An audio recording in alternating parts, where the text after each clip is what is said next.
ನಾನಿವತ್ತು ಸಂಡೇ ಆಗಿರೋದ್ರಿಂದ lunch box ಇಲ್ಲ. ಇವತ್ತು ಲಂಚ್ಗೆ ಏನು ಮಾಡ್ತಾ ಇದ್ದೀನಿ ಅಂತ ತೋರಿಸ್ತಾ ಇದ್ದೀನಿ. ನಾನ್ ವೆಜ್ ಮಾಡ್ತಾ ಇದ್ದೀನಿ, ಚಿಕನ್ ರೆಸಿಪಿ. ಬಿರಿಯಾನಿ ಮಾಡ್ಕೊಳ್ಳೋದಕ್ಕೆ ಒಂದು ಕುಕ್ಕರ್ ಇಟ್ಕೊಂಡಿದ್ದೀನಿ. ಇದಕ್ಕೆ ಸ್ವಲ್ಪ ಎಣ್ಣೆ ಹಾಕ್ಕೊಂಡು ಒಂದು 50 ಗ್ರಾಮ್ನಷ್ಟು ಎಣ್ಣೆ ಹಾಕ್ಕೊಂಡಿದ್ದೀನಿ. ಗ್ರೇವಿ ಮಾಡ್ಕೊಳ್ಳೋಕ್ಕೆ ಮಸಾಲೆಗೆ ನಾನಿಲ್ಲಿ ಒಂದು ಬಾಣಲೆ ಇಟ್ಕೊಂಡಿದ್ದೀನಿ. ಇದಕ್ಕೆ ಸ್ವಲ್ಪ ಎಣ್ಣೆ ಹಾಕ್ಕೊಂಡು ಆ ಮಸಾಲೆನೆಲ್ಲ ಫ್ರೈ ಮಾಡಿಕೊಂಡ್ರೆ ತುಂಬ ಚೆನ್ನಾಗಿರುತ್ತೆ. ನಾನಿವತ್ತು ಬಿರಿಯಾನಿನ ಕೋಕೋನಟ್ ಮಿಲ್ಕ್ ಹಾಕಿ ಮಾಡ್ತಾಯಿದ್ದೀನಿ. ತುಂಬ ಚೆನ್ನಾಗಿರುತ್ತೆ ಆ ಥರ ಮಾಡೋದ್ರಿಂದ, ಟೇಸ್ಟ್ ತುಂಬ ಚೆನ್ನಾಗಿ ಬರುತ್ತೆ. ಈರುಳ್ಳಿ, ಶುಂಠಿ, ಬೆಳ್ಳುಳ್ಳಿ, ಹಸಿರು ಮೆಣಸಿನ್ಕಾಯಿ ಮತ್ತು ತೆಂಗಿನಕಾಯಿ, ಇದ್ರ ಜೊತೆ ಸ್ವಲ್ಪ ಚಕ್ಕೆ, ಲವಂಗ, ಮೆಣಸು ಹಾಕೋಬೇಕು. ಮೆಣಸಿನ್ಕಾಯಿನ ಯಾವಾಗಲೂ ಸೀಳ್ಬಿಟ್ಟು ಹಾಕೋಬೇಕು, ಹಂಗೆ ಹಾಕ್ಕೊಂಡ್ರೆ ಸಿಡಿದ್ಬಿಡುತ್ತೆ.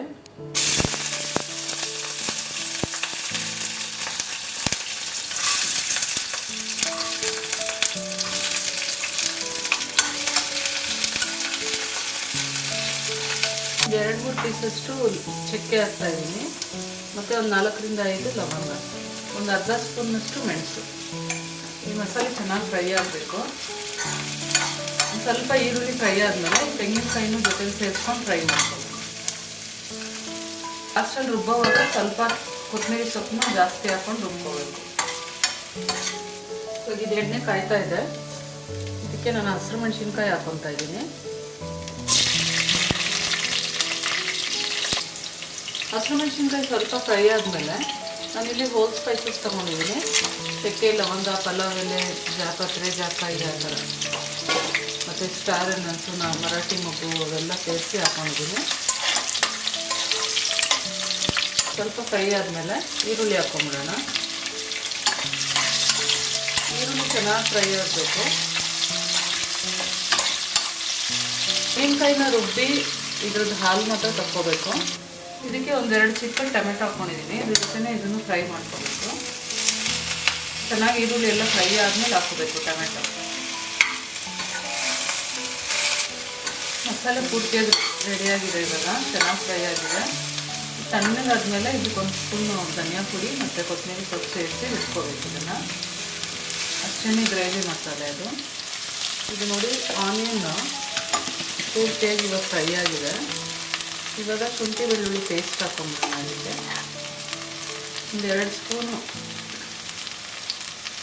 ಒಂದು 2-3 ಸ್ಪೂನ್ನಷ್ಟು ಶುಂಠಿ ಬೆಳ್ಳುಳ್ಳಿ ಪೇಸ್ಟ್ ಹಾಕೊಂಡಿದ್ದೀನಿ. ಇವಾಗ ಸ್ವಲ್ಪ ಕೊತ್ತಂಬರಿ ಸೊಪ್ಪು ಹಾಕೊಂಡ್ಬಿಡೋಣ. ಅದಕ್ಕೆ ಸ್ವಲ್ಪ ಪುದೀನ ಸೊಪ್ಪು ಹಾಕ್ತೀನಿ. ಇದು ಒಣಗಿಸಿಟ್ಟಿರೋ ಪುದೀನ ಸೊಪ್ಪು, ಸೇಮ್ ಫ್ಲೇವರೇ ಇರುತ್ತೆ ಇದು.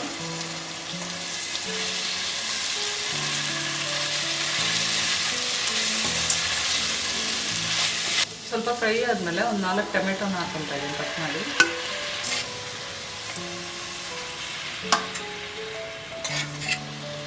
ಇವಾಗ ಈ ಮಸಾಲೆಗೆ ಎಷ್ಟು ಬೇಕೋ ಅಷ್ಟು ಉಪ್ಪು ಹಾಕ್ತಿದ್ದೀನಿ. ಆಮೇಲೆ ಬೇಕಿದ್ರೆ ಮತ್ತೆ ಸೇರಿಸ್ಕೋಬೋದು.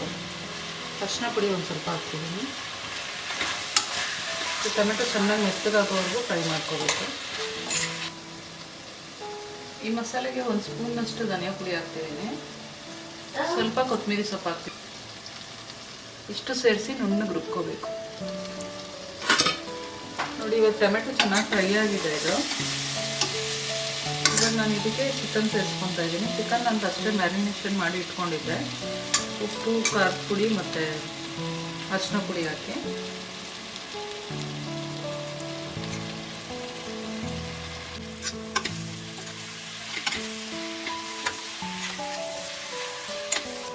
ಇವಾಗ ಇದನ್ನು ಒಂದು 5ರಿಂದ 10 ನಿಮಿಷ ಫ್ರೈ ಮಾಡ್ಕೊಳ್ಳೋಣ. ಚಿಕನ್ನ ಮಸಾಲೆ ಜೊತೆ ಚೆನ್ನಾಗಿ ಫ್ರೈ ಆಗಿದೆ. ಚಿಕನ್ ಚೆನ್ನಾಗಿ ಫ್ರೈ ಆದಮೇಲೆ ನಾನಿಲ್ಲಿ 2 ಲೋಟ ಅಕ್ಕಿಗೆ 3 ಲೋಟ ನೀರು ಹಾಕ್ಕೊಂಡಿದ್ದೀನಿ, ಮತ್ತು 1 ಲೋಟದಷ್ಟು ಕಾಯಿ ಹಾಲು ಹಾಕ್ಕೊತಿದ್ದೀನಿ. ಕಾಯಿ ಹಾಲು ನಿಮಗೆ ಆಪ್ಷನಲ್ಲು, ಬೇಕಿದ್ರೆ ಹಾಕೋಬೋದು.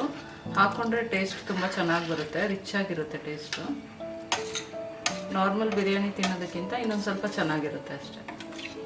ಇವಾಗ ಉಪ್ಪು ಟೇಸ್ಟ್ ಮಾಡಿಕೊಂಡು ಕಡಿಮೆ ಇದ್ದರೆ ಉಪ್ಪು ಸೇರಿಸ್ಕೋಬೇಕು.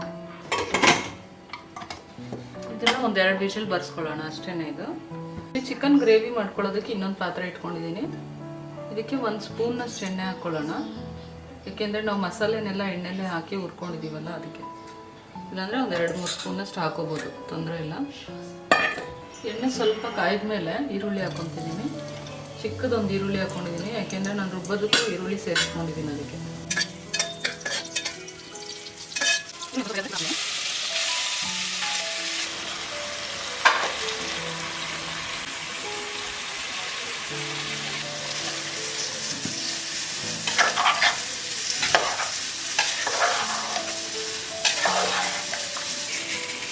ಸ್ವಲ್ಪ ರುಚಿಗೆ ಬೇಕಾದಷ್ಟು ಉಪ್ಪು ಹಾಕ್ಕೊಳ್ಳೋಣ. ನಾನು ಚಿಕನ್ ಮ್ಯಾರಿನೇಷನ್ ಮಾಡೋಕ್ಕೂ ಉಪ್ಪು ಹಾಕಿದ್ದೆ, ಇವಾಗ ಒಂದು ಸ್ವಲ್ಪ ಹಾಕ್ತಾಯಿದ್ದೀನಿ. ಇಷ್ಟೇ, ಇದು ಚೆನ್ನಾಗಿ ಕುದಿಸ್ಕೋಬೇಕು, ಚಿಕನ್ ಬೇಯಿಸ್ಕೋಬೇಕು. ನಾನಿಲ್ಲಿ ರಸಮ್ ಮಾಡೋದಕ್ಕೆ ರೆಡಿ ಮಾಡ್ಕೊತಿದ್ದೀನಿ. ಈಸಿಯಾಗಿ ರಸಮ್ ಮಾಡೋದು ಹೇಗೆ ಅಂತ ತೋರಿಸ್ತಿದ್ದೀನಿ. ಟೊಮೆಟೊ ಹಾಕ್ಕೊಂಡಿದ್ದೀನಿ ಮಿಕ್ಸಿ ಜಾರ್ಗೆ. ಇದಕ್ಕೆ ಸ್ವಲ್ಪ ಕೊತ್ತಂಬರಿ ಸೊಪ್ಪು, ಸ್ವಲ್ಪ ಹುಣಸೆಹಣ್ಣು, ಸ್ಪೂನ್ನಷ್ಟು ಮೆಣಸು, 2 ಸ್ಪೂನ್ನಷ್ಟು ಜೀರಿಗೆ, ಇಷ್ಟನ್ನು ಹಾಕಿ ರುಬ್ಕೊಂಬಿಡ್ಬೇಕು. ಒಗ್ಗರಣೆಗೆ ಮೆಣಸಿನ್ಕಾಯಿ ಬೆಳ್ಳುಳ್ಳಿ ಹಾಕಿ ಒಗ್ಗರಣೆ ಹಾಕ್ಕೋಬೇಕು. ತುಂಬ ಈಸಿ ರಸಮ್ ಮಾಡೋದು. ನೋಡಿ ಈ ಥರ ರುಬ್ಕೋಬೇಕು.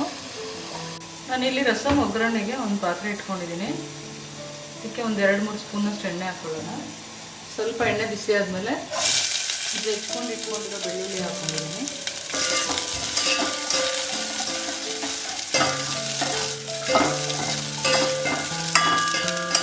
ಈ ಬೆಳ್ಳುಳ್ಳಿ ಚೆನ್ನಾಗಿ ಫ್ರೈ ಆಗಬೇಕು. ಸ್ವಲ್ಪ ಕರಿಬೇವು ಸೊಪ್ಪು ಹಾಕ್ತಿದ್ದೀನಿ.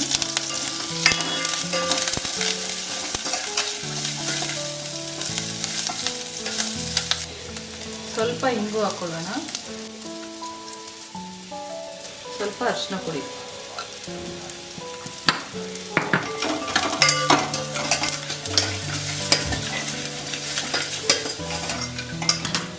ಇವಾಗ ನಾವು ರುಬ್ಕೊಂಡಿರೋ ಮಸಾಲೆನ ಹಾಕ್ಕೊಳ್ಳೋಣ.